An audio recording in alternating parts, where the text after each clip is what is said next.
तो आदाब, नमस्कार, गुड इवनिंग, सत श्री अकाल। एक बार फिर आप तमाम लोगों का स्वागत है क्राइम तक की कहानी के इस एपिसोड में। उम्मीद है पूरी फैमिली अच्छी होगी, अपना और अपनों का ख्याल रख रही होगी।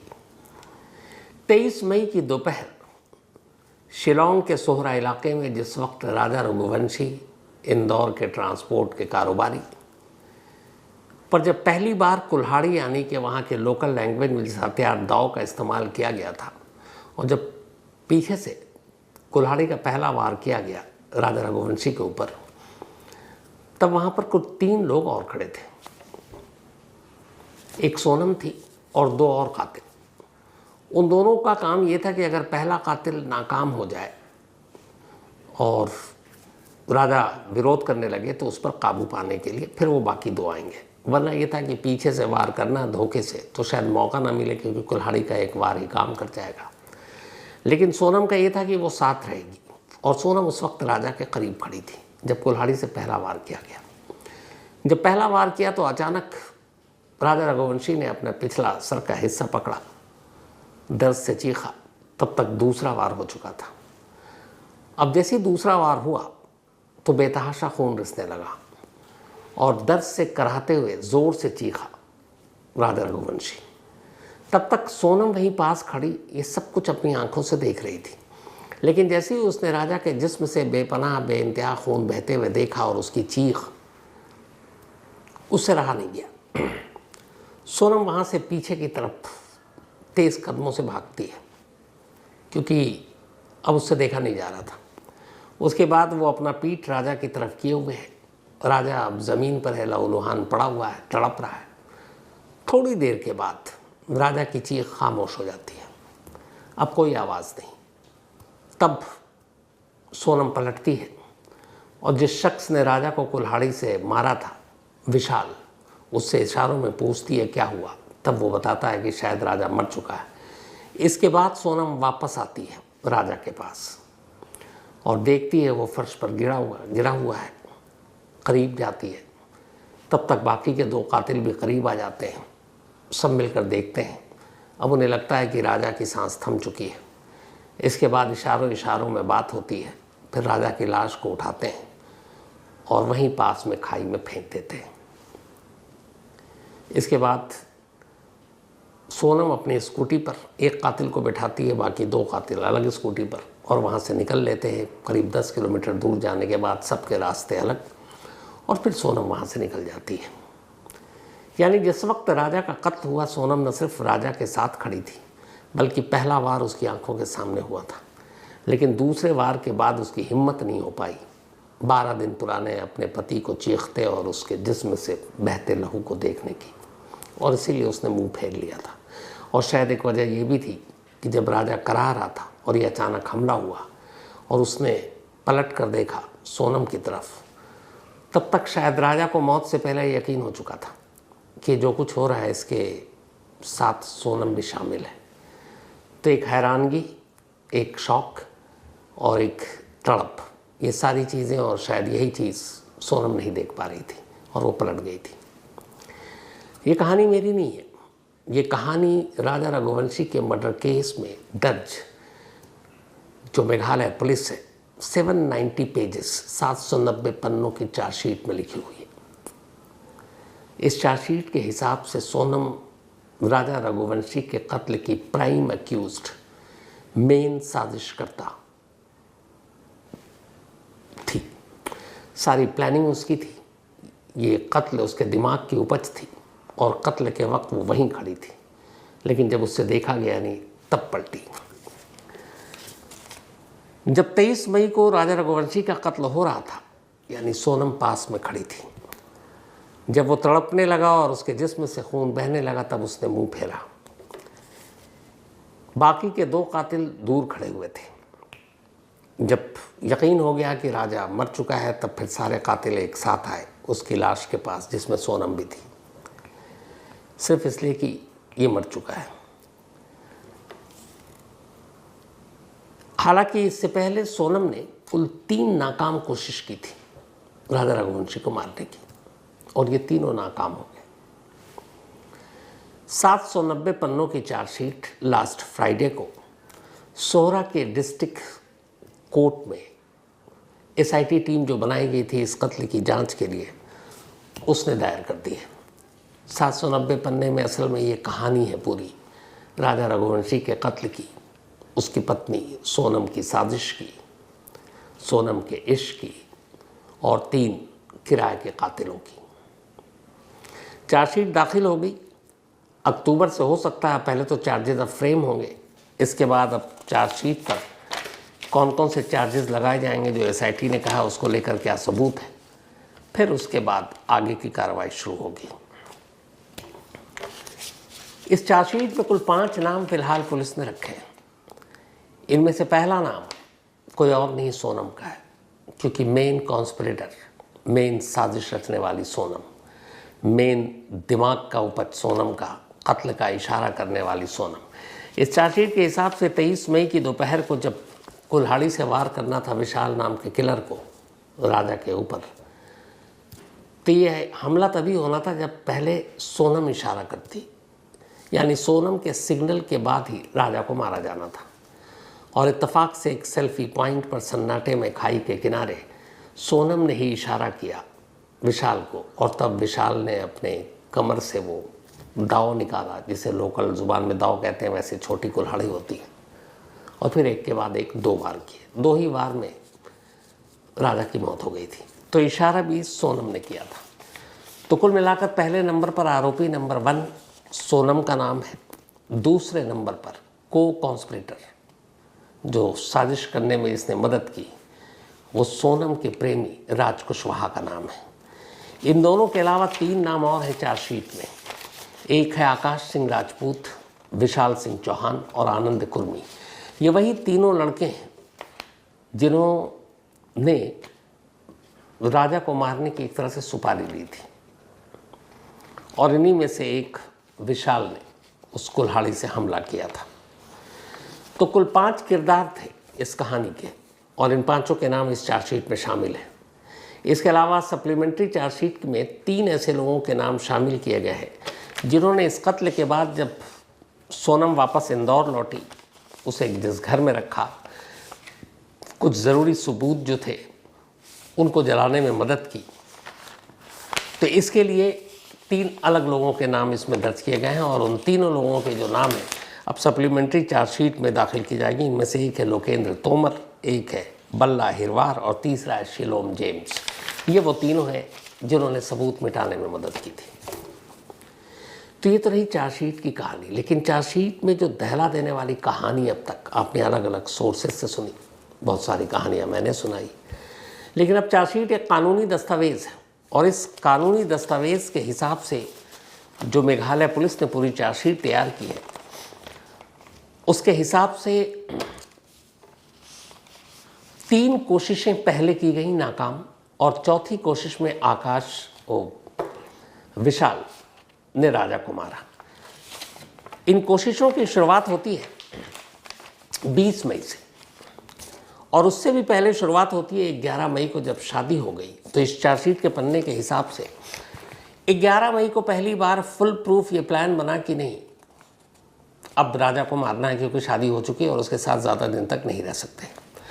लेकिन जब रिश्ता तय हुआ था, उस रिश्ते के दौरान में 2 और कोशिशें हुई थी, लेकिन तब राजा को नहीं मरना था, राजा की जगह पे किसी और को मरना था, बल्कि किसी महिला को मरना था।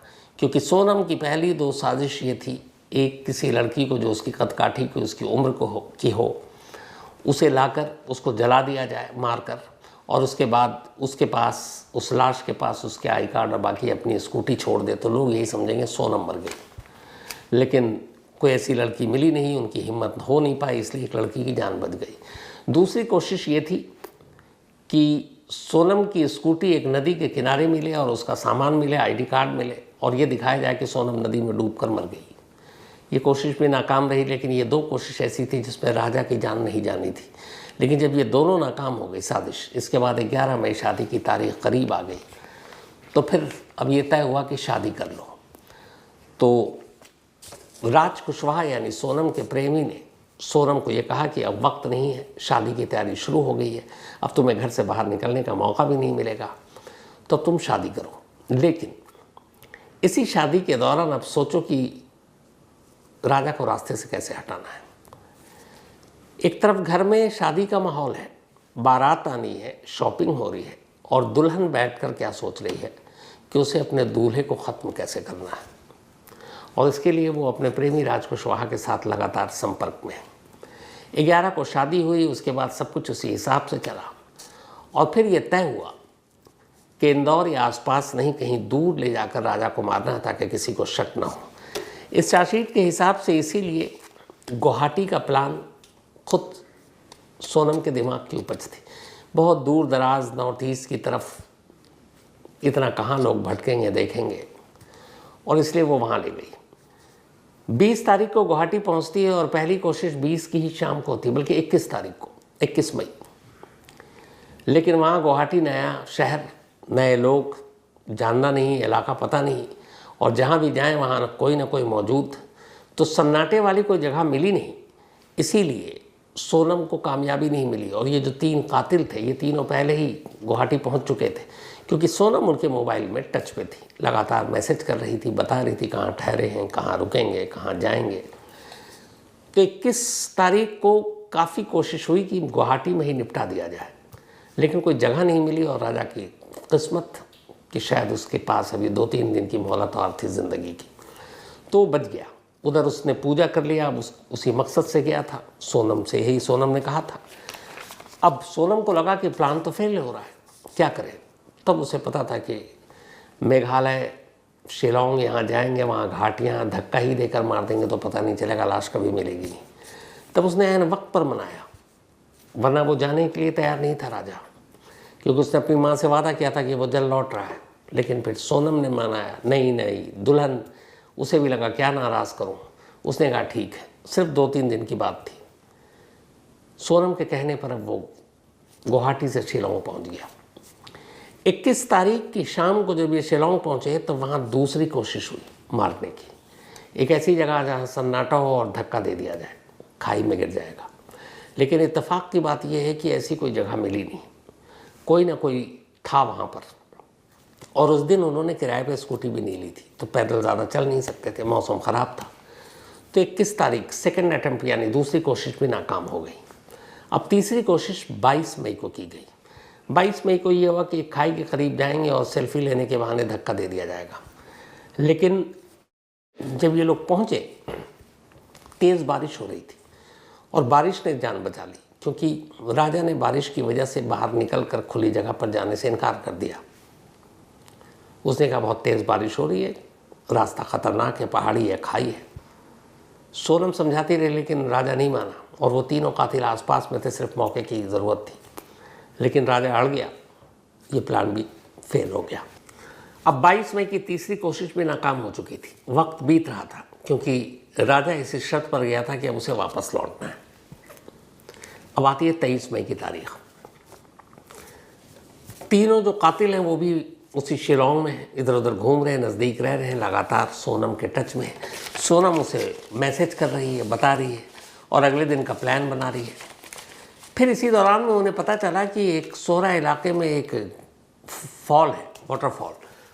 बहुत सारे लोग टूरिस्ट आते हैं वहाँ, और वो बहुत सन्नाटे वाली जगह है। इन कातिलों में से कातिल ने उसकी रेकी भी कर ली। इसके बाद ये हो कि अब किसी तरीके से 23 तारीख को उसको लेकर वहाँ आना है, और वहाँ लोग कम होते हैं इसलिए कि बहुत सारी सीढ़ियाँ जो चढ़नी और उतरनी होती है, लोगों के सांस फूल जाते हैं तो कम जाते हैं। तो फिर ये हुआ कि वहीं तक जाएंगे।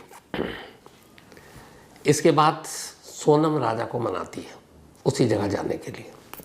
राजा मान जाता है और 23 को वो उसी जगह पहुँचते हैं जहाँ पर विशाल चौहान पहली बार सन्नाटे में एक सेल्फी पॉइंट पर रुकते हैं। और अब सिर्फ नाटक करना था सोनम को कि उसे एक सेल्फी लेनी है। बाकी दो लोग थे वो अलग बैठे हुए थे स्कूटी के पास। एक नज़र रखा था कि कोई टूरिस्ट तो इधर नहीं आ रहा है। अब सिर्फ राजा और विशाल आसपास खड़े हैं, सोनम वहीं करीब खड़ी है। सोनम ने इधर उधर देखा, उन दोनों ने इशारा किया कि अभी दूर दूर तक कोई सैलानी नहीं है, कोई टूरिस्ट नहीं है, सन्नाटा है। और उन्हें फ़ौरन मारकर लाश को खाई में भी फेंकना था, इससे पहले कोई आ जाए। तो जब सोनम ने इशारा किया तो फिर विशाल ने मारा। इसके बाद 2 बार में काम ख़त्म हुआ। फिर उन्होंने लाश को फेंकने में भी सोनम ने मदद की थी। तो ये सेल्फी पॉइंट चुना गया था इसी के लिए।